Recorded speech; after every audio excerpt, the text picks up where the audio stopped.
This morning, we are going to dwell upon Psalm 30, Psalm 30. And I chose this psalm to preach upon this morning because one, it was part of the lectionary readings this morning. Second, this is the second Sunday of Easter and we are still in the resurrection mode. And third, and most important, this is one of the very rare passages in the Old Testament that alludes to resurrection. The Old Testament generally does not talk about life after death or resurrection. But this is one of the few passages where David prophetically is talking about resurrection in general and the resurrection of Christ in particular. So let's look at Psalm 30 verse 1. I will exalt you, O Lord, for you lifted me out of the depths and did not let my enemies gloat over me. O Lord my God, I called to you for help and you healed me. O Lord, you brought me up from the grave. You spared me from going down into the pit. If you look at the introduction, the inscription for this psalm, it says it's a psalm, a song for the dedication of the temple, and it is a psalm of David. Now we know that by the time of David, the temple had not been built. And most of the theologians believe that this was more of a dedication of his own palace that he had built for himself, a house rather than the house of God. But again, as I said before, it is prophetic in nature. It indicates something that is going to happen in the future. And of course, this is a psalm of thanksgiving as well. David was giving thanks. He was exalting God for something that he had done in his lifetime. He had given him stability. He had given him victory over his enemies. And now he was about to settle into his palace and to lead a more sober life, a more peaceful life. And he says, I will exalt you, Lord, for you lifted me out of the depths and did not let my enemies gloat over me. So probably he's alluding to a lot of victories that the Lord had given him in his lifetime. And he said, you did not let my enemies gloat over me. But suddenly, the mood changes. He says, O Lord my God, I called to you for help and you healed me. And this is not just physical healing. He is referring to a holistic healing where the spiritual healing is more dominant.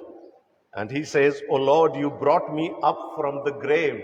And the Hebrew word that is used here is Sheol. It's not just from the grave. It is from the pit, as he says, you spared me from going down into the pit, the Gehennom.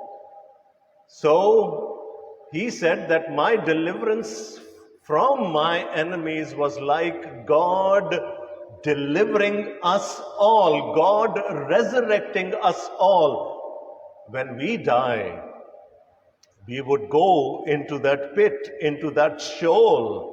But we believe in the Lord, our God, who has the power to lift us up from that place even. So although he is thanking God for something that he has done for him in the past, he is referring to a future event here as well, when God would resurrect us. And why would he resurrect us? Because he resurrected his son first. And he says here, O Lord, you brought me up from the grave. You spared me from going down into the pit. And in verse 1, he said, and did not let my enemies gloat over me. The resurrection of Jesus from the dead was the ultimate victory over our biggest enemy. Now, Satan cannot boast. Now, sin cannot boast. Now, death cannot boast. When God resurrected his Son from the dead, it was the final, the full, the ultimate, the absolute victory over the greatest enemy that we have. And what is David what is David alluding to here is that we are also going to share in that victory. So as I said before, on the one hand, he is thanking God, he is exalting God for something God has done in his life, for the victories that God has given him in this life over his enemies. But then when he talks about the pit, when he talks about the grave, when he talks about the Sheol, he is, as I said before, referring to a greater reality here, and that greater reality is resurrection.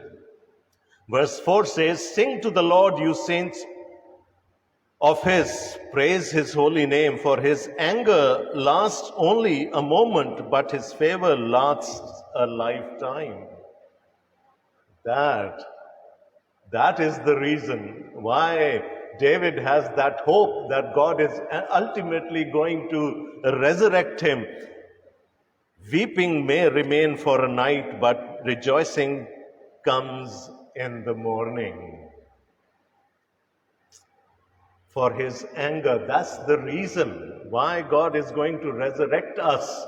His anger lasts only for a moment. He is a loving God. He is a gracious God, and he says, but his favor lasts a lifetime, not only this life, but the life hereafter. It is because of his favor, it is because of his mercy, it is because of his love that he is going to resurrect us, that he is going to let us share in the victory of his Son. And he says, weeping may remain for a night. In the scriptures, time and again, death is equated to sleep. We usually sleep in the night. We may be very, very tired, physically, mentally, emotionally very tired, but when we go to sleep at night, we awake refreshed in the morning. And that's how the Bible talks about death, that it's like a sleep. He is going to bring us back to life. There will be rejoicing. And why would there be rejoicing? He talks about dancing. Why would there be rejoicing? Because we have a God who is not the God of this life only. He is the God of the life hereafter as well. He is the owner of the life hereafter as well. So that his love, basically his grace, his mercy, is the reason why we should have that very strong hope of being raised up from the dead as he raised his Son up. Verse 6 says, when I felt secure, I said, I shall never be shaken. O Lord, when you favored me, you made my mountain stand firm. But when you hid your face, I was dismayed. Death usually brings dismay. It brings depression. We don't know about the people who die, but it's very, very depressing for the people who are living and they lose a loved one, a dear one. So generally, death brings gloom, death brings grief, death brings despair. But what can God do? He can turn that gloom into happiness. And that's what David says in verse 8. To you, O Lord, I called. To the Lord I cried for mercy. What gain is there in my destruction, in my going down into the pit? Will the dust praise you? Will it proclaim your faithfulness? Hear, O Lord, and be merciful to me. O Lord, be my help. Here he gives us a second reason why the Lord would resurrect us. Because our death serves no purpose. How would God show his grace if we are to die? If there is no hope of resurrection, where would the grace of God go? Where would his love go? He says it's utterly useless. And we know that death is the outcome of sin. Had sin not entered into the humankind, death wouldn't have reigned over us. Death does not serve the purpose of God. Life does, because he created life. He has life in him. He has Zoe in him. He wants us to live as well. So what does David say here? To you, O Lord, I called. To the Lord I cried for mercy. What gain is there in my destruction, in my going down into the pit? If I go down into the pit, if I land up in Sheol and there is no hope of coming out of there, who would boast then? Who would have victory? Surely it wouldn't be God. It would be devil. So David says, my death, my eternal death does not serve the purposes of God, and that's why I have that hope that I will be resurrected after death. There will be surely a life after death. So he has given us two very strong reasons for the resurrection. One, it's God's love, his mercy, his grace that is going to abound in our resurrection. And second, he says that it serves no purpose. It does not serve the purpose of God. God would only be glorified if we have life eternal, if we enter into his kingdom for an everlasting life with him there. And he ends up this very beautiful psalm by saying, you turned my wailing into dancing. You removed my sackcloth and clothed me with joy, that my heart may sing to you and not be silent. O Lord my God, I will give you thanks forever. In the last two verses of the psalm, he is now giving us the result. What happens when we have that hope for resurrection? But before that, in verse 10, he said, hear, O Lord, and be merciful to me. O Lord, be my help. David also realizes the fact that he cannot have a hope of being resurrected on his own. He cannot do anything to earn his resurrection. He is utterly helpless there. And so he relies on his God. He says, hear, O Lord, and be merciful to me. O Lord, be my help. Because if you are not merciful to me, if you are not my help, my body will rot in the Sheol. It will rot in that pit forever and ever. It's because of your mercy, and it is because of your help that I can have that very strong conviction of being resurrected after death.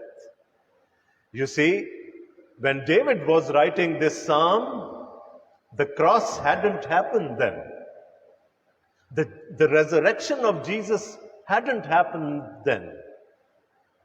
Probably David did not have that very strong reason, the death and resurrection of Christ, of his Son, Jesus. But we have that. But still he says, you turned my wailing into dancing.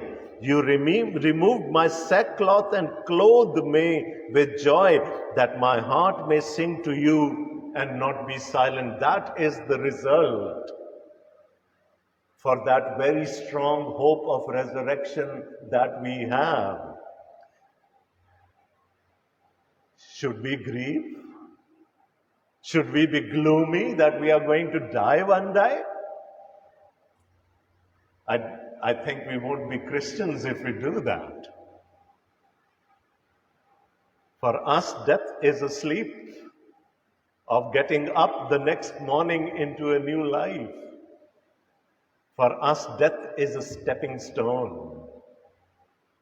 And that's that's how David describes it here. You turned my wailing into dancing.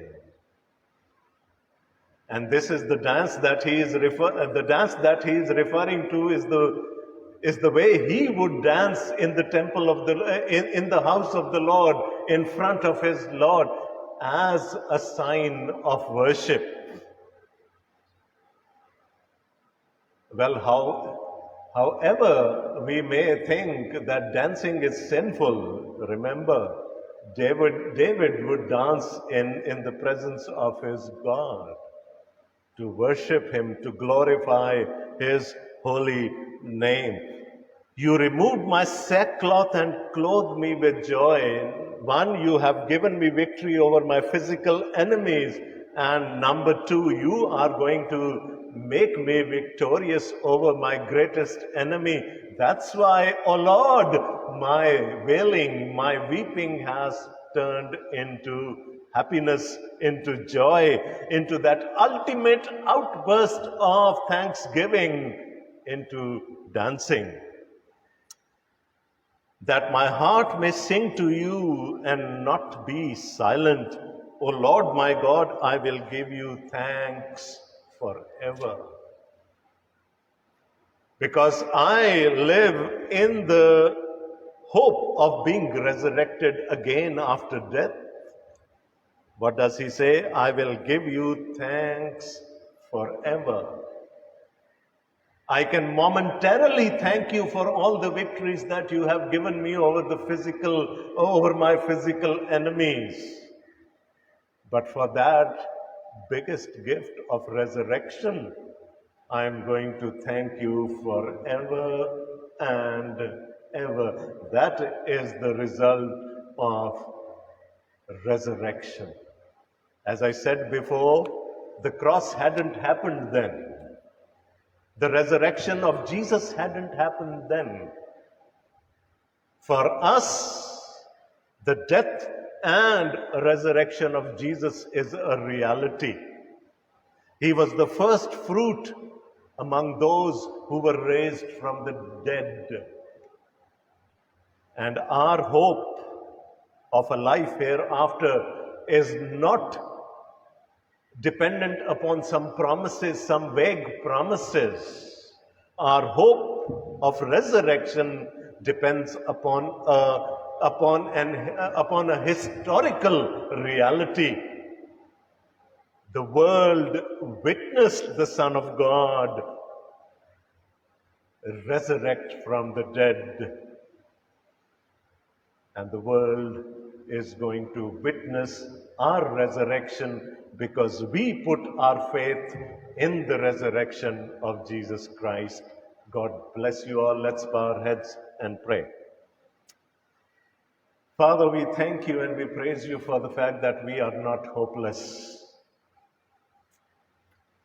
We thank you and we praise you for the fact that the death and resurrection of your Son has given us that eternal hope that we would live with you and your Son forever and ever in his kingdom. Thank you and praise you. Amen.